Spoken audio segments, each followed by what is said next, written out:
ঢাকায় তুরস্কের প্রতিরক্ষা সংস্থা এসএসবি প্রধান অধ্যাপক হালুক গর্গুনের সফরকে কেন্দ্র করে কূটনৈতিক মহলে সৃষ্টি হয়েছে নতুন আলোড়ন। কারণ একে সাধারণ সামরিক সহযোগিতা নয়, বরং এই শতকের অন্যতম কৌশলগত সামরিক বৈঠক হিসেবে দেখছেন আন্তর্জাতিক বিশ্লেষকরা। এই সফর থেকেই এসেছে এক বিস্ফোরক বার্তা। বাংলাদেশ এখন নিজেই তৈরি করবে ভয়ঙ্কর অ্যান্টি ট্যাঙ্ক মিসাইল, আর তাতেই মসনদ কেঁপে উঠেছে ভারতের প্রধানমন্ত্রী নরেন্দ্র মোদীর।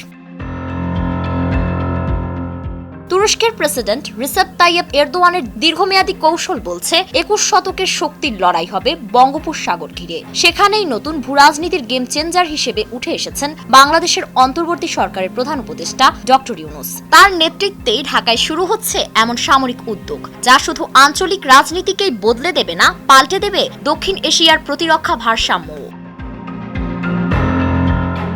তুরস্কের রকেটসান কোম্পানির তৈরি মিজরাত ইউ নামের একটি দূরপাল্লার অ্যান্টি ট্যাঙ্ক মিসাইল, যার পাল্লা 16 কিলোমিটার, এখন সেটি বাংলাদেশে তৈরি করার উদ্যোগ নেওয়া হয়েছে। এ পর্যন্ত বাংলাদেশে ব্যবহৃত অ্যান্টি ট্যাঙ্ক মিসাইলগুলোর রেঞ্জ ছিল মাত্র 2 থেকে 3 কিলোমিটার। হঠাৎ রেঞ্জ বাড়ার অর্থ দেশের প্রতিরক্ষা সক্ষমতা এক ধাক্কায় কয়েক গুণ বেড়ে যাওয়া। আর এই খবরেই অস্বস্তিতে পড়েছে ভারত। দিল্লির গোয়েন্দা মহল বলছে, বাংলাদেশ যদি নিজেই মিজরাত ইউর মতো মিসাইল তৈরি করে ফেলে, তাহলে উত্তর পূর্ব ভারতের ফ্রন্ট লাইন সরাসরি ঝুঁকিতে পড়বে। কারণ এই অঞ্চলেই রয়েছে ভারতের 7 সিস্টার্স, যা কৌশলগত হুমকিতে রয়েছে। তাছাড়া এখানেই আছে ভারতের সেনাঘাঁটি, বর্ডার, চেকপোস্ট ও কৌশলগত রুট। ফলে বাংলাদেশের এই প্রযুক্তিগত অগ্রগতি সরাসরি ভারতের নিরাপত্তা জালে আঘাত হানতে চলেছে।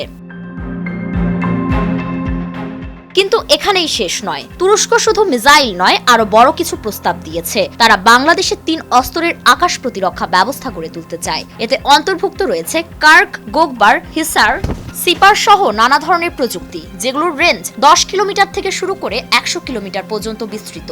শুধু অস্ত্র সরবরাহ নয়, তুরস্ক পাঠাবে ইঞ্জিনিয়ার, ডিজাইনার ও সামরিক বিশেষজ্ঞ, যারা বাংলাদেশে বসেই কারখানা গড়বে, প্রশিক্ষণ দেবে এবং প্রযুক্তি হস্তান্তর করবে। এই সব কিছুর কেন্দ্রস্থল হিসেবে ইতোমধ্যে চূড়ান্ত করা হয়েছে 3টি অঞ্চল: ঢাকা, কুমিল্লা ও যশোর। এখানে গড়ে উঠবে মিসাইল ও ড্রোন তৈরির পূর্ণাঙ্গ সামরিক শিল্প প্রতিষ্ঠান। অর্থাৎ আর আমদানি নয়, বাংলাদেশ নিজের অস্ত্র নিজেই তৈরি করবে, নিজের আকাশ নিজেই রক্ষা করবে। এই বাস্তবতায় ভারতের উদ্বেগ বাড়ছে প্রতিনিয়ত। চীন, পাকিস্তান, নেপাল, কারো সঙ্গেই ভারতের সম্পর্ক এখন ভালো নয়। তার মধ্যে ঢাকায় এমন কৌশলগত সামরিক জোট ভারতের ভেতরে ক্ষোভ তৈরি করেছে। কিন্তু বাংলাদেশের অবস্থান পরিষ্কার। এই উদ্যোগ কারো বিরুদ্ধে নয়, বরং দেশের সার্বভৌমত্ব রক্ষা ও আত্মনির্ভরতা নিশ্চিত করতেই এই পদক্ষেপ। অন্তর্বর্তী সরকারের উপদেষ্টা ডক্টর ইউনূস এরই মধ্যে জানিয়ে দিয়েছেন, স্বাধীনতা ও নিরাপত্তা নিয়ে কোনো আপোষ নয়। তাই সময় এসেছে দাঁতভাঙ্গা জবাব দেওয়ার।